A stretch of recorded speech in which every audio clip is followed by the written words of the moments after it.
दोस्तों, आपने भूत प्रेत और पिशाच की कई कहानियां सुनी होंगी और उन कहानियों से आपको इतना तो पता चल ही गया होगा, भूत और प्रेत से ज़्यादा शक्तिशाली होते हैं पिशाच। और पिशाचों की कहानियां भी बहुत भयानक होती हैं, जिन्हें सुनने में बहुत ज़्यादा डर लगता है। इसीलिए मैं आपके लिए एक ऐसी सच्ची पिशाच की कहानी लेकर आया हूं जो आपको भी अंदर तक डरा देगी। इस कहानी को सुनने के बाद मुझे भी काफ़ी अजीब लगा था और इस कहानी को हमारे साथ शेयर किया है विशाल जी ने, जो कि ओडिशा के रहने वाले हैं। अब विशाल जी की ये सच्ची भूतिया कहानी शुरू करते हैं। तो ये बात लगभग 20 से 22 साल पुरानी है। विशाल जी की पोस्टिंग ओडिशा के जंगलों में हुई थी, क्योंकि फॉरेस्ट डिपार्टमेंट में उनकी नई जॉब लग गई थी। लेकिन उन्हें जो इलाका मिला था वो शहरों के पास नहीं था, लगभग गांव ही गांव वहां पर बने हुए थे और वहां पर उनकी पोस्टिंग हुई थी। उस इलाके में उन्हें जाकर बार बार चेक करना होता क्या सब कुछ सही है या नहीं, और गांव में किसी तरह का इलीगल काम तो नहीं हो रहा। तो उनकी पोस्टिंग हो गई थी और वो उस गांव में ही रहने वाले थे। जैसे ही वो गांव में पहुंचे तब उन्हें पता लगा गांव के लोग तो बहुत ज़्यादा अच्छे हैं। उन्हें पहले डर था कि जिस गांव में वो जा रहे हैं लोग अच्छे ना हुए, उन्हें खुद खाना बनाना पड़ेगा, शहर दूर है, दूर से खाना लाना पड़ेगा और पहले ही वो सामान भर दिया करेंगे, क्योंकि हफ्ते में एक आध बार ही शहर जाना पड़ेगा। और यहाँ और भी मुश्किल हो सकती है अगर गांव वालों ने उनके साथ नहीं दिया, उनके साथ मिलकर काम करना सही नहीं समझा, और अगर गांव वालों से कोई दुश्मनी हो गई तो वैसे भी वहाँ रहना मुश्किल हो जाएगा। तो सबसे पहले वो सबसे विनम्रता से बात कर रहे थे। अब गांव का मुखिया वो भी बहुत अच्छा था। उन्हें पता चला कि शहर से ये पोस्टिंग वन विभाग की इसकी हुई है, विशाल की। तो विशाल से सब बहुत प्यार से बात कर रहे थे। अब जो पुलिस चौकी थी इस गांव से लगभग 35 से 40 किलोमीटर की दूरी पर होगी। अब मुखिया से बात करते करते विशाल को एक बात का पता चल गया था कि यहाँ के लोग काफ़ी अच्छे हैं। उन्होंने एक घर दे दिया था जहां पर वो रहना शुरू करने वाले थे। अब वहां क्वार्टर शहर की तरफ थे, लेकिन वो ज़्यादातर इस गांव में रहने वाले थे। अब घर भी अच्छा मिल गया था, लोग भी अच्छे थे और यहाँ पर खेती होती थी, खाने पीने की कोई कमी ही नहीं थी। और खुद गांव वाले अपना खाने पीने का सामान, वो आटा, वो बाजरा वगैरह बोरियों में भर भर कर उनके लिए लेकर आए थे कि साहेब यहाँ पर हमारे साथ रहने वाले हैं, हमारी कुछ परेशानियाँ सुनेंगे, उन्हें सुलझाने की कोशिश करेंगे। अब विशाल को ये पता चला था कि यहाँ क्राइम बहुत कम होता है, लेकिन कुछ ऐसी घटनाएं हैं जो लोग बताना नहीं चाहते थे। इसके बाद अब 2-3 दिन तो वो गांव में ही रहे, वहीं से रिपोर्टिंग करते रहे, गांव वालों से पूछते रहे। और तीसरे दिन उन्हें एक बात का पता चला कि इन जंगलों में कई जानवर मरे हुए पाए जाते हैं, उन्हें कोई मार देता है। अब ये संगीन बात थी, क्योंकि फॉरेस्ट डिपार्टमेंट वाले जितने भी होते हैं उन्हें इस बात का ध्यान भी रखना होता है कि पेड़ों की कटाई अवैध तरीके से ना हो और जानवरों को भी कोई मार ना रहा हो, वहाँ पर शिकार ना किया जा रहा हो। अगर ऐसा शिकार कोई कर रहा है तो पुलिस को बताना होता है, पुलिस को साथ लेकर जाना होता है, और जो भी ऐसा कर रहा है उस पर कड़ी से कड़ी कार्रवाई करवानी होती है, उसे जेल तक भेजा जा सकता है। अब उसे पता चला था कि जानवरों को कोई मार रहा है और गाँव वालों ने खुद बताया है। इसके बाद अब विशाल ने कहा कि आप में से कोई मेरे साथ चलेगा। अगर उसे जंगल में कोई जानवर मारे जा रहे हैं, आपने कोई तस्वीरें खींची होंगी या कोई निशान होंगे जिससे पता चले कि कहाँ पर जानवरों को मारा जा रहा है। अब इस गांव के पिछली साइड पर उस जंगली इलाके में ज़्यादातर जानवर मारे जा रहे हैं। अब उस शाम लोगों के साथ विशाल उस जंगली इलाके में गया था। वहाँ उन्हें कई जानवर दिखे और विशाल खुद उन जानवरों को देखकर बहुत ज़्यादा हैरान था। कुछ छोटे जानवर, कुछ बड़े जानवर, और जितने जानवर मरे हुए मिल रहे थे ना, हर किसी का खून सूखा हुआ था, जैसे उन्हें किसी इंसान ने ना मारा हो, किसी और जानवर ने मारा हो। और ना तो शरीर को खाया, ना शरीर पर ज़्यादा कोई चोट के निशान, और ज़्यादातर खरोंचों के निशान थे, जो इसलिए थे कि वो जो जानवर था किसी से बचने की कोशिश कर रहा होगा और किसी जानवर ने पकड़ा, उसे मारा और फेंक दिया। ऐसी कई लाशें मिली थी जानवरों की, और हर एक जानवर में एक ही खासियत थी, उसे खाया नहीं गया था। मारा तो गया था लेकिन खाया नहीं गया था, बस खून को चूसा गया था। अब ये देखने के बाद विशाल काफ़ी ज़्यादा डर सा गया था। अब इन जानवरों को शाम के वक्त देख कर आए थे और गांव के जो 3-4 लोग उनके साथ गए थे वो कहने लगे थे अंधेरा होने वाला है, हमें यहाँ से जल्दी निकलना होगा। अब विशाल थोड़ा और चेक करना चाहता था, कुछ पेड़ों पर निशानियां लगाना चाहता था, कुछ नंबर लगाना चाहता था ताकि इस इलाके की पहचान की जा सके। इसके बाद गांव वाले जोर देकर कहने लगे कि अंधेरा होने से पहले यहाँ से निकलना है। अगर आप रुकना चाहते हैं तो आप रुकिए, हम यहाँ रुकने वाले नहीं। अब विशाल भी अकेला यहाँ पर रहना नहीं चाहता था, तो विशाल को लगा कि यहाँ से तो जाना होगा, तो वो गांव वालों के साथ ही वापस गांव में आ गया। लेकिन गांव में पहुंचकर उसे एक बात का एहसास हुआ कि गांव वाले काफ़ी ज़्यादा डरपोक हैं। अंधेरा होने वाला था और ये जो भी जानवर है उससे बहुत ज़्यादा डरते हैं, इसलिए भागकर वापस आ गए। अब जो विशाल था उसको एक लाइसेंस्ड हथियार मिलने वाला था, लेकिन उसके पास अभी नहीं था, क्योंकि जंगल में जो काम करना होता है ना, उसके लिए लाइसेंस्ड जो राइफल होती है वो भी अपने पास रखनी होती है। कई बार आप जंगल के बीच में जाते हैं और कई बार वहाँ जानवर भी आ सकते हैं, तो अपने बचाव के लिए उसने लाइसेंस लिया हुआ था। एक छोटी सी राइफल थी, शॉटगन वगैरह उसका। अभी उसके पास वो शॉटगन राइफल आई नहीं थी, इसीलिए वो डर कर वापिस आ गया। और जब अगले दिन वो मुखिया से बात करने लगा तो वो पूछने लगा था, क्या ऐसी लाशें मिलती हैं उनके खून चूसे हुए होते हैं? आखिर कौन उन्हें मारता है? पहले तो मुझे लगा किसी जानवर ने मारा होगा, लेकिन अगर किसी जानवर ने मारा होता तो जानवर बेवजह किसी को नहीं मारते, और अलग अलग जानवरों को ऐसे कोई नहीं मारता। उसके शरीर पर बहुत खरोंचों के निशान थे और बहुत जगह कट के निशान थे, लेकिन बड़े कट के निशान नहीं थे। और अगर किसी इंसान ने मारा होता ऐसे जानवर को तो ज़्यादातर इंसान उनके मांस के लिए मारते हैं, या जैसे किसी हाथी को मारते हैं हाथी दांत के लिए, हिरण को मारते हैं हिरण के सींग के लिए।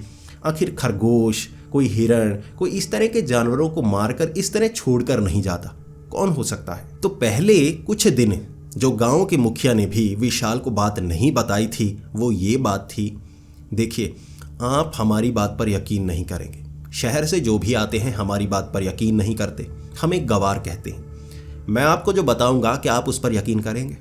अब विशाल इतनी चीज़ें देख चुका था तो उसे लगा शायद कोई डरावनी बात होगी, शायद कोई और बात ना हो जो मुझे पता ना हो, तो उसने चुपचाप विनम्रता से मुखिया की बात सुनना शुरू कर दी। मुखिया को जब लगा कि इस पर भरोसा किया जा सकता है, इसे बताया जा सकता है, तो मुखिया ने भी बताना शुरू कर दिया। आपको हम शुरू से कह रहे हैं रात को बाहर नहीं निकलना है, बहुत ज़्यादा खतरा है। विशाल ने कहा, हाँ रात को जानवर नुकसान पहुंचा सकते हैं। अब मुखिया ने कहा, बात जानवर की नहीं है, यहाँ अगर बाघ वगैरह भी आ जाए, इस तरह का जानवर भी आ जाए, गांव वाले डरने वाले नहीं, हम इकट्ठा हो जाते हैं। यहाँ कई लोग हैं जो इनका मुकाबला भी करते हैं, बिल्कुल नहीं डरते। ये कोई साधारण जानवर नहीं है, एक पिशाच। क्या आप भूतों पर यकीन करते हैं? विशाल ने कहा, नहीं मैं भूतों पर यकीन नहीं करता, इन बातों पर मैं बिल्कुल यकीन नहीं करता। लेकिन आप पिशाच की बात बता रहे थे, वो बताइए। अब मुखिया बात बताने से मना करने लगा, विशाल जोर डालने लगा। इसके बाद उसे लगा कि मैं भूतों पर यकीन नहीं करता, इसलिए इसने बात बताने से मना कर दिया। उसने सोचा चलो सुनता तो हूँ ये कहना क्या चाहते हैं। तो उस मुखिया को अब लगा कि शायद ये पहले मजाक कर रहा होगा, तो उसने पूरी बात बताई। एक पिशाच जो इन जंगलों में रहता है, सुना है कि वो शिकार करता है और जो भी अंधेरे में उसे मिलता है वो उसका खून चूसता है और उसे मारकर फेंक जाता है। आपको जंगलों में कई लाशें मिलेंगी जिनका खून चूसा हुआ होता है और उनकी आंखें हमेशा खुली मिलेंगी, यानी कि वो बेहोशी में मारे नहीं गए, जहर देकर मारे नहीं गए, उन्हें काटा नहीं गया, उन्हें जैसे खून चूसकर मरने पर मजबूर किया गया। आपको कई लाशें मिलेंगी और पहले कई लोगों की लाशें भी मिलती थी जो जंगलों में तस्करी करने के लिए आए हुए होते, जो शिकार करने के लिए आए हुए होते। और ऐसे लोगों का सामना रात के वक्त जब इस पिशाच से पड़ता, वो किसी को जिंदा नहीं छोड़ता। तब से गांव वाले रात को उस तरफ कभी नहीं जाते, और कोई मजबूरी भी हो तो हम उस तरफ जाना पसंद नहीं करते। तब से कोई भी बड़ी दुर्घटना यहाँ पर हुई नहीं है। अब इस बात का पता विशाल को चल तो गया था, लेकिन विशाल को इस बात पर यकीन नहीं हो रहा था। विशाल को लग रहा था कि सच में यार ये गांव के लोग गवार हैं, ऐसी बातों पर कौन यकीन करता है। इसके बाद अब विशाल सोचने लगा था कि रात को शिकार करता है तो ये कोई इंसान भी हो सकता है, कोई जानवर भी हो सकता है, और ऐसे जानवर को मारने के लिए भी रात को निकलना होगा। अब वो अकेला बाहर नहीं जा सकता था। उसके कुछ दिनों तक वो वहाँ पर काम करता रहा, जंगलों में निशानियाँ लगाता रहा और रात के वक्त वापस आ जाता। और जब उसे वो लाइसेंस्ड शॉटगन मिल गई, उसके बाद उसे लगा कि अब इसका इस्तेमाल किया जा सकता है, मैं रात को निकल सकता हूँ, डरने की कोई बात ही नहीं है। इसके बाद उसने गांव वालों से बात की कि मेरे साथ कौन चलना चाहेगा, मैं उस जानवर का शिकार करना चाहता हूँ। आपको भ्रम हुआ है, पिशाच नहीं होते, ऐसी शक्तियाँ नहीं होती, ये कोई ऐसा जानवर होगा जो खून चूसता होगा, हमें उस जानवर का शिकार करना होगा। कोई गांव वाला मानने को तैयार नहीं। कोई गांव वाला उस अंधेरी रात में जंगल में जाने को तैयार नहीं था। तो इसके बाद अब विशाल को लगा कि मैं अकेला चलता हूँ, और ये उसकी ज़िंदगी की सबसे बड़ी गलती थी। रात के वक्त जंगल में कई तरह के जानवर होते हैं और कई जानवर पीछे से वार करते हैं, लेकिन विशाल ने तरकीब लगाई हुई थी कि वो अंधेरे में जाएगा, किसी पेड़ पर चढ़ जाएगा और वहाँ पर कोई गोश्त वगैरह रख देगा और वो जानवर आएगा, उस गोश्त को खाकर चला जाएगा। इस तरह उसने 2-3 किलो गोश्त लिया, वो किसी जानवर का था, मुर्गे का था, कुछ गोश्त को लिफाफे में डालकर वो जंगल की तरफ गया। अब गांव वालों ने बहुत बार रोका था, वो मानने को तैयार नहीं। गांव से ज़्यादा दूर नहीं गया था, लेकिन जंगल में था वो। वहाँ उसने ऐसे ही जगह पर गोश्त रखा, उसे एक जगह लटका दिया, उस पर काफ़ी ज़्यादा खून के छींटे डाल दिए। अब वो खून चारों तरफ बिछा दिया था। इसके बाद वो एक पेड़ पर चढ़ गया शॉटगन लेकर। अब उसे लगा जो जानवर जहाँ पर आएगा मैं उस पर शॉटगन से वार कर दूंगा और उसे यहीं पर ढेर कर दूंगा। इसके बाद उसने वो गोश्त का कुछ हिस्सा रखा था, बाकी अपने पास था। इसके बाद वहाँ पर छोटे मोटे जानवर आते रहे, कुछ सियार आए, हिरण जैसे ऐसे जीव आते गए, और वो वैसे ही ऊपर से पत्थर मारकर उन्हें भगा देता, क्योंकि जिसका शिकार करने के लिए वो आया था वो ये जानवर नहीं थे, तो ऐसे जानवरों को वो भगाता जा रहा था। इसके बाद कई और जानवर आए जो बड़े थे, जो इंसानों पर हमला कर सकते थे, लेकिन वो पेड़ पर चढ़ा हुआ था और इसी के साथ उसके पास शॉटगन थी, इसलिए उसे डर बिल्कुल नहीं लग रहा था। इंतज़ार उसे किसी और का था। तभी उसे नज़र आया एक भेड़िए जैसा बड़ा सा जीव। अब वो 4 पैरों पर चल रहा था, लेकिन उसके शरीर को देखकर ऐसा लग रहा था जैसे कोई इंसान अपनी टांगें टेढ़ी करके ज़मीन पर चल रहा हो। अब ये जो जीव दिख रहा था ना अंधेरे में, वो पूरी तरह से कोई 4 पैरों पर चलने वाला जीव नहीं था। टांगें टेढ़ी करके आ रहा था, उसका मुंह बड़ा सा लग रहा था, लेकिन साफ दिख नहीं रहा था, काफ़ी अजीब सा था।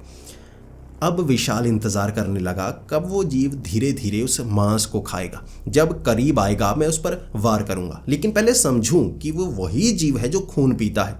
ऐसा ना हो कोई भेड़िया वेड़िया यहाँ पर आ गया है और अंधेरे में गलती से मैंने उस पर वार कर दिया। अब वो इंतज़ार करने लगा कन्फर्मेशन का, क्या ये वही है।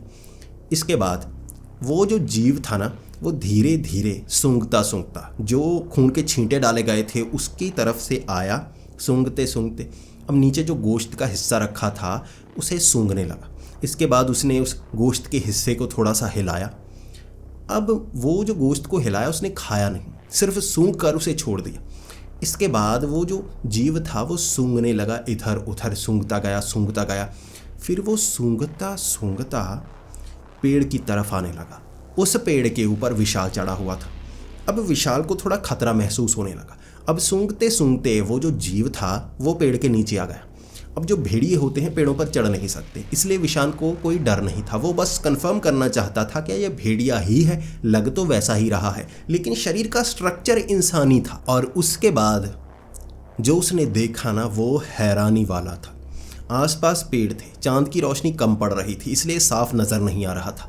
अब जैसे ही वो पेड़ के नीचे आया उसने वहाँ रुककर इधर उधर देखा और उसके बाद उसका चेहरा ऊपर की तरफ हुआ। जैसे ही उसने ऊपर की तरफ देखा वो कोई भेड़िया नहीं था, वो एक इंसानी चेहरे वाला अजीब सा, जैसे कोई गंजा इंसान हो, उसके सर पर बहुत कम बाल हो, शरीर पर बाल तो थे लेकिन बहुत कम, लेकिन बहुत लंबे लंबे बाल। अजीब सा जीव था और उसने पेड़ पर चढ़ना शुरू कर दिया। उसके हाथ इंसानी थे, उसके पंजे भी काफ़ी तगड़े थे, उसके नाखून थे जिससे उसने उस पेड़ को दबोचना शुरू कर दिया और पेड़ पर चढ़ना शुरू कर दिया। अब ये देखकर विशाल के होश उड़ गए थे और विशाल को लगा कि ये वही है, शायद ये वही है जो खून पीता है और शिकार करता है। विशाल के पास शॉटगन थी, उसने जल्दी से वो शॉटगन निकाली और जैसे ही शॉटगन नीचे करने वाला था वो जो जीव था उसने छलांग लगाई। अब उसने छलांग लगाई दूसरे पेड़ की तरफ। जैसे ही उसने छलांग लगाई वो दूसरे पेड़ की उल्टी साइड हो गया। अब विशाल उस पर निशाना भी नहीं लगा सकता था क्योंकि उसके सिर्फ पंजे नजर आ रहे थे। अब विशाल एक बात से डर गया था कि उसने शॉटगन निकाली और ये जो जीव है ना, इसे जैसे पता चल गया इसे शॉटगन से क्या हो सकता है। वो छिपकर पीछे से ऊपर चढ़ने लगा। बस उसके पंजे नजर आ रहे थे और वो पेड़ के बिल्कुल सामने आ गया, विशाल के बिल्कुल सामने। और यहाँ विशाल गन शॉट भी नहीं मार सकता था। अब वो डरने लगा था। जानवर का शिकार इसलिए आसानी से हो जाता है, इंसान समझदार होते हैं। इंसानों को पता होता है वो किस हद तक डराए जा सकते हैं, उन्हें बेवकूफ़ बनाया जाता है। अब एक गन शॉट मारो, कोई भी जानवर थोड़ा डरेगा। हमने अपने बचाव के लिए भी तरकीब लगाई होती है, जाल बिछाए होते हैं। जानवर जालों में फंस जाते हैं, उनके दिमाग छोटे होते हैं, इंसानों के दिमाग तेज़ होते हैं। ये एक ऐसा जीव था जो चालाकी दिखा रहा था काफ़ी बढ़िया तरीके से। इसके बाद अब जो विशाल था उसे लगा कि मुझे गोली तो चलानी होगी। अगर इसने रिएक्शन बड़ी तेज़ी से कर दिया ना, बड़ी तेज़ी से छलांग लगा दी और मैं जो शॉटगन लेकर बैठा हूँ ये हाथ से निकली, फिर बचने की कोई चांस नहीं। ये शॉटगन थी जो उसे बचा रही थी। इसके बाद तो हाथ में चाकू पकड़ना पड़ता। और जिस तरह से गांव वाले कह रहे थे ना कि लोगों को भी मारा गया, तो गांव के निडर लोग जिनके हाथ में औजार हथियार तेज़धार होते, वो इसका मुकाबला नहीं कर पाए। तो ये विशाल कैसे कर पाता? तो विशाल ने एक गोली चला दी उसके पंजे के ऊपर।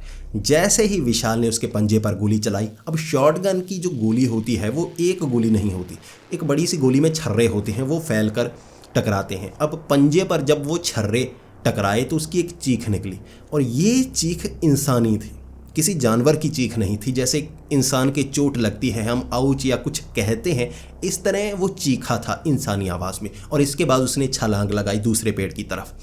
अब वो उस पेड़ से भी आगे निकल गया, लेकिन दूर नहीं भागा था। वहाँ कुछ देर जैसे कराहने की आवाज़ें आती रहीं और उसने और छलांगे लगाई एक दो पेड़ों के ऊपर।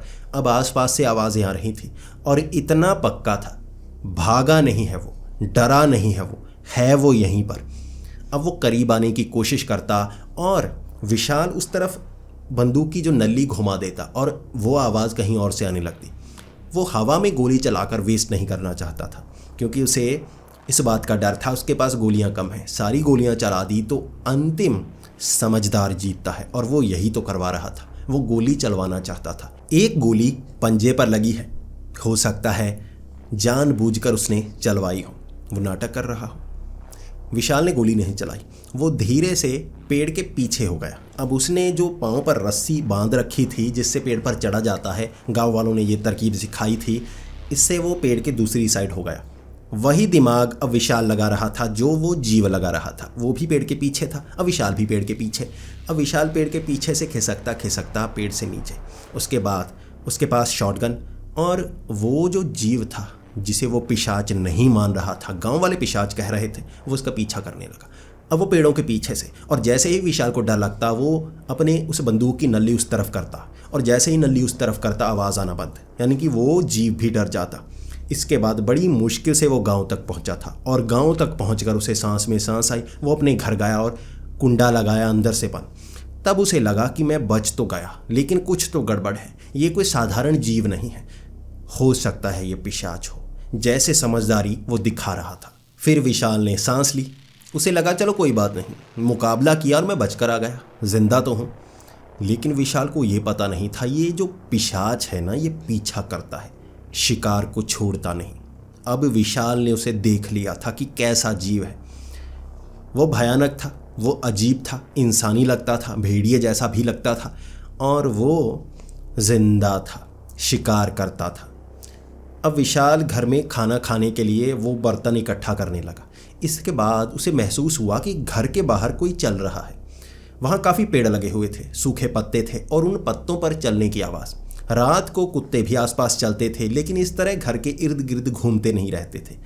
इसके बाद विशाल ने कई बार खिड़कियां खोलकर देखी, उसे बाहर कोई नज़र नहीं आया। कई बार उसने कोशिश की। इसके बाद किसी ने जो दरवाज़ा था ना उसे हिलाया, कुंडा खड़काया नहीं, दरवाजे को हिलाया 2-3 बार। विशाल को लगा कोई मिलने के लिए आया होगा। फिर विशाल के दिमाग में उस पिशाच की बात भी थी। वो यकीन नहीं कर रहा था, लेकिन अब उसके दिमाग में ना बात घर करने लगी थी। वो दरवाज़ा हिलता रहा और विशाल ने उस दरवाजे को खोला तक नहीं। इसके बाद जब दरवाज़ा खोला ही नहीं, दरवाज़ा हिल कर फिर बंद हो गया। उसके बाद खिड़कियों के आसपास से आवाज़, जैसे कोई खिड़की खोलने की कोशिश कर रहा हो। वहाँ रोशनदान पर भी सलाखें जैसी लगी हुई थी। वहाँ रोशनदान में आवाज़ें, जो बातें बताई गई थी वैसा ही कुछ हो रहा था। गांव वालों ने बताया था कि वो पिशाच पीछा करता है, छोड़ता नहीं, जिंदा नहीं छोड़ता अपने शिकार को। विशाल बहुत ज़्यादा डरा हुआ। वो रात बड़ी मुश्किल से निकली थी और लगभग 3 बजे के करीब जब आवाज़ें चारों तरफ से आए जा रही थी, किसी को नींद ना आए, कोई नींद खराब कर रहा हो तो एक पल के लिए लगता है यार मार दूं इसे। तो गुस्से में आकर उसने खिड़की से बाहर देखा था वो जीव। अब घर के बाहर तो बल्ब लगा हुआ था ना, वहाँ पर तो रोशनी थी। अब वो खिड़की से लगभग 4 से 5 फुट की दूरी पर उन पत्तों के ऊपर खड़ा हुआ, 2 पैरों पर। अब उसके जो पैर थे ना, उसकी बड़ी बड़ी उंगलियां बिल्कुल भेड़ी की तरह 3 उंगलियां थीं, बड़े बड़े नाखून। उसकी टांगें थोड़ी ज़्यादा लंबी, शरीर पर बाल ही बाल, बाजू भी ज़्यादा लंबी, मुंह इंसानों जैसा लेकिन काफ़ी गला सड़ा सा जैसे लटका हुआ मांस हो। और वो खड़ा बड़ी बड़ी आँखों से देखे जा रहा था विशाल को। उसने अपनी आँखों में जैसे टकटकी लगाई और विशाल की तरफ देखता रहा। विशाल इतना ज़्यादा डर गया था ना उस समय, उसे लगा ये वो जीव है जो अंधेरे में दिखा था, अब साफ देख लिया। ये कोई भेड़िया नहीं है, ये इंसान नहीं है, ये कुछ और है जिसकी जानकारी उसे नहीं है।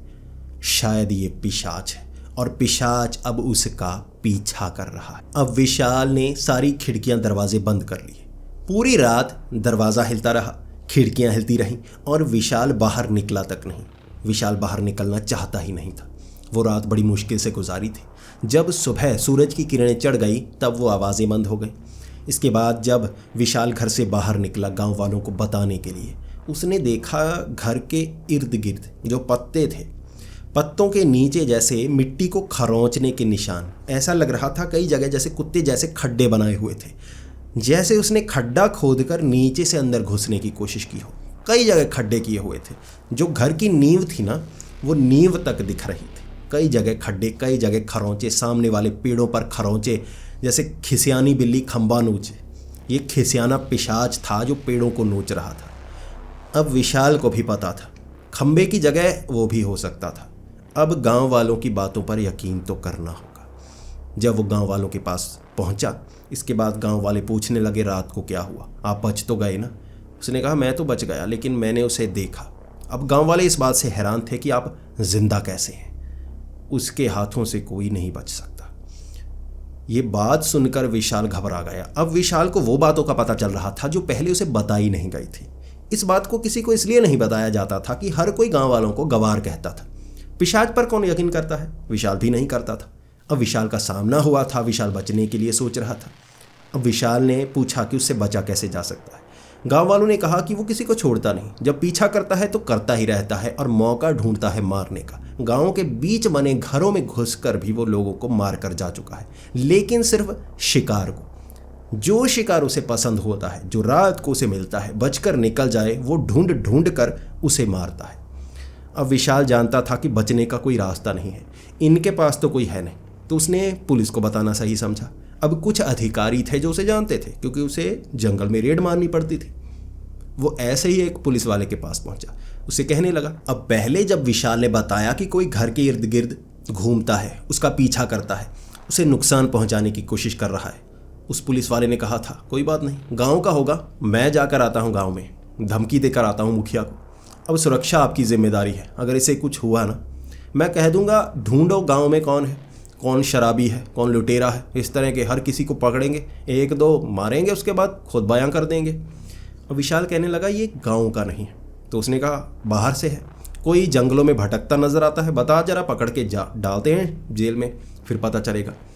अब विशाल थोड़ा डर रहा था, लेकिन बाद में उसने कहा यार मैंने ना उस जंगल में पिशाच को देखा, वो पिशाच मेरा पीछा कर रहा है, अब वो मुझे मारने की कोशिश करेगा। अब ये बात सुनकर वो पुलिस वाले हंसने लगे। वो कहने लगे तुम भी गांव वालों की बातों पर यकीन करते हो, कई बार गांव वाले आते हैं कि पिशाच दिख रहा है, हमने गांव में चेकिंग भी की। इसके बाद यार कोई पिशाच विशाच थोड़े ना होते हैं, भूत प्रेत ये गवार लोग हैं, वैसे ही यकीन करते हैं। काफ़ी ज़्यादा बातचीत हुई और विशाल को ये बात का पता चल गया अब पुलिस वाले सुरक्षा के लिए नहीं आएंगे, क्योंकि कोई इस बात पर यकीन ही नहीं कर रहा था, सुरक्षा खुद करनी होगी। वो वापस गाँव आ गया।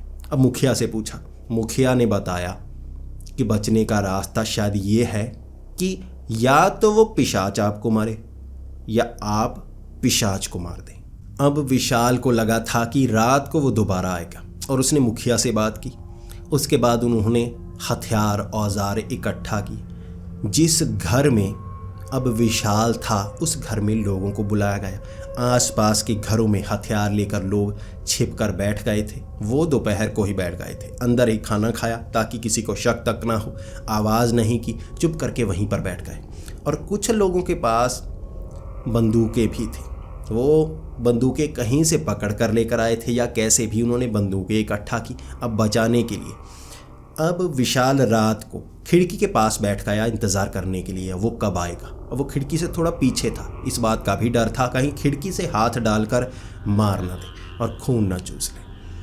इसके बाद अब रात के 11-12 बजे तक कोई आवाज़ नहीं आई। अब 12 बजे आवाज़ें आने लगी, आसपास के पेड़ों के हिलने की आवाज़। कोई घर से बाहर नहीं निकला, किसी और ने आवाज़ नहीं की। वो धीरे धीरे दरवाजे हिलाने लगा। आसपास से लोग आंख निकाल कर देखते, छेद से देखते बाहर कौन है।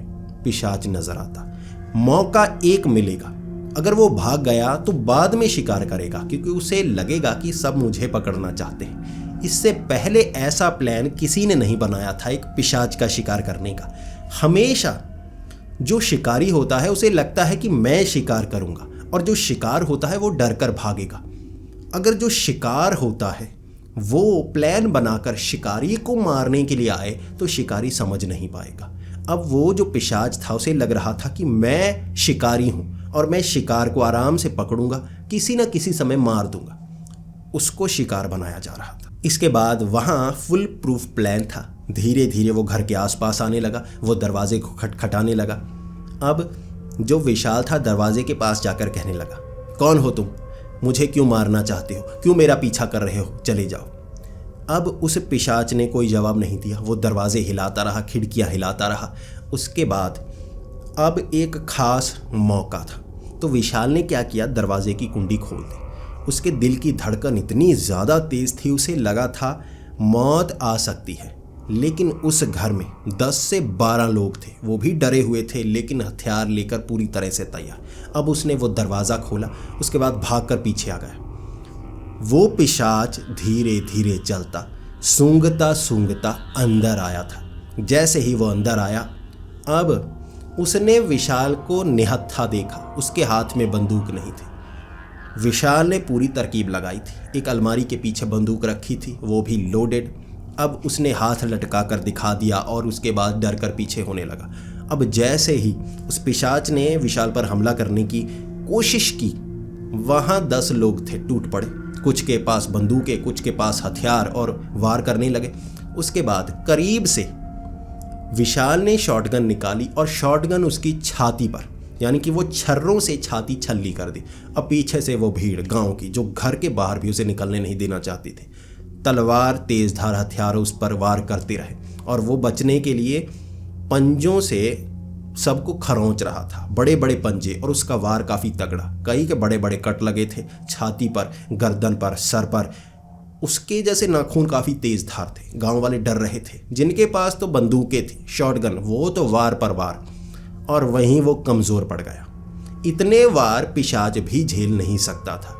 सब लोग पूरी तरह से उसे मारने के लिए ही आए थे। उन्होंने बताया कि जब उस पर वार हो रहे थे उसके शरीर से खून निकला था, और इतना ज़्यादा खून निकला था कि निशान बन गए थे नीचे, जैसे कोई बड़े से बर्तन से खून टपक रहा हो, बह रहा हो। इस तरह से उसके शरीर से खून बह रहा था। वो पूरा का पूरा खून वहाँ बहता गया। वो बाहर भागा, उस पर वार होते रहे और घर से 10 से 12 फुट दूर ही पहुँच पाया। उसके शरीर पर इतने वार हुए थे, वहीं गिर गया, और वहाँ जैसे काफ़ी ज़्यादा बाल्टी से खून गिराया गया। धीरे धीरे उसका शरीर सूखता गया। उसका शरीर पूरी तरह से पीला हो गया और वो राख में बदलने लगा, और उसका शरीर धीरे धीरे सिकुड़ता गया। वहाँ पर एक निशान बना था राख का, जैसे उसका शरीर सड़ा हो। वो इंसानी निशान था, जैसे कोई लाश नीचे गिरी हो और वहाँ उसे सड़ाया गया हो, वैसा निशान। और उसके बीच में लगभग 1.5 से 2 फुट का बड़ा सा चमगादड़, जिसके पर फैले हुए थे, वो वहाँ पर मरा हुआ। जैसे उसके अंदर एक ऐसा चमगादड़ हो, उसका शरीर सड़ा, बीच से चमगादड़ निकला, वो भी मरा हुआ। अब उस लाश को देखकर कोई नहीं कह सकता था ये कोई पिशाच की लाश है। ऐसा लग रहा था ये कोई जानवर या इंसान है जिसके शरीर को जला दिया गया। वहाँ ऐसी लाश पड़ी थी, बीच में एक चमगादड़ किसी ने रख दिया। अब ये बात अगले दिन पुलिस वालों को बताई गई। अब उस चीज़ को देखकर ये भी कोई नहीं कह सकता था कि ये कोई इंसान है। वहाँ पर कोई केस वगैरह नहीं हुआ क्योंकि ये कोई जानवर की लाश जैसी थी। एक चमगादड़ को मारने के लिए किसी को सज़ा नहीं दी जा सकती जब गांव वाले इकट्ठा होकर कह रहे हों कि ये उन पर हमला कर रहा था। ये बात पर किसी ने यकीन नहीं किया। ये सिर्फ विशाल को और गांव वालों को पता था कैसे उन्होंने एक पिशाच को मारा था। पिशाच की लाश तक नहीं देखी जा सकी। तो दोस्तों, आपको ये कहानी कैसी लगी प्लीज़ कमेंट्स में ज़रूर बताएं। अगर आप ऐसी ही पिशाच की डरावनी और खौफनाक कहानियाँ सुनना पसंद करते हैं तो ये भी बताएं। मैं ज़्यादा से ज़्यादा पिशाचों की कहानियाँ लेकर आऊँगा। अगर आप इंडियन हॉरर स्टोरी सुनना चाहते हैं तो मैं वो ज़्यादा लेकर आऊँगा। और अगर आपको फॉरेन की हॉरर स्टोरी ज़्यादा पसंद है या रेडिट की कहानियाँ पसंद है तो वो बताइए। मैं आपके एंटरटेनमेंट के लिए बढ़िया बढ़िया कहानियाँ हमेशा लेकर आता रहूँगा। लेकिन अगर आप सुझाव दें तो मैं अपने इस कंटेंट को ज़्यादा बढ़िया बना सकता हूँ। आप जो चाहते हैं वैसी कमेंट्स कीजिए। अगर आपको ये कहानी अच्छी लगी हो तो इसे लाइक और शेयर करें। ऐसी ही कहानियाँ सुनने के लिए हमारे इस चैनल को सब्सक्राइब करें। तो मिलते हैं अगली वीडियो में, तब तक के लिए डरते रहें।